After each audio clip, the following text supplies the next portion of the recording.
DC Tinsukia আৰু DC Dibrugarh Oil India আৰু tea garden dispute resolution in tea গাৰ্ডেনৰ manager সমূহৰ লগত কথা পাতি কেনেকে টিক আমি এগ্ৰি হাবলৈকে কনভাৰ্ট কৰিব পাৰো।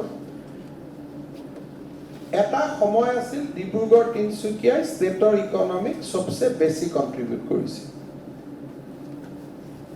আজিও আমি যদি ডিসি ডিব্ৰুগড় তিনসুকিয়াই ইকনমিক এক্টিভিটিজত বেছি সময় দিব পাৰে, state will be benefited, state GDP will be benefited.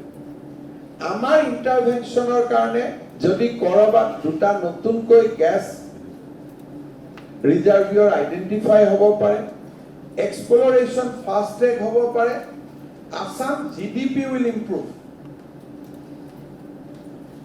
Hailakandi কৰিমগঞ্জৰ জিলা উপায়ুক্ত ম্যাক্সিমাম সময় যদি সীমান্তত দিব পাৰে,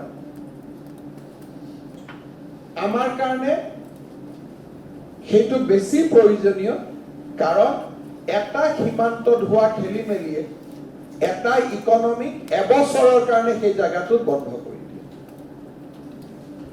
ডিসি বাক্সা, ডিসি চিৰাং, ভূটানৰ লগত যদি বেছি সময় আমি খৰচ কৰিব পাৰো, ডিসি তামুলপুৰ,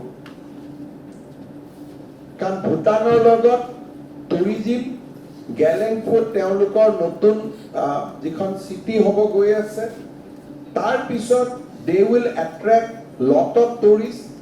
তাৰে pitfalls আমি যদি 10% অসমত ৰিটেইন কৰিব পাৰো, 100 জন ভূটানত যোৱা টুৰিষ্টৰ 10 জনক যদি আমি অসমত দুদিনৰ কাৰণে ৰাখি থব পাৰো, then after Kaziranga, Baksa, Tamulpur, Sirang can emerge as a tourist hub.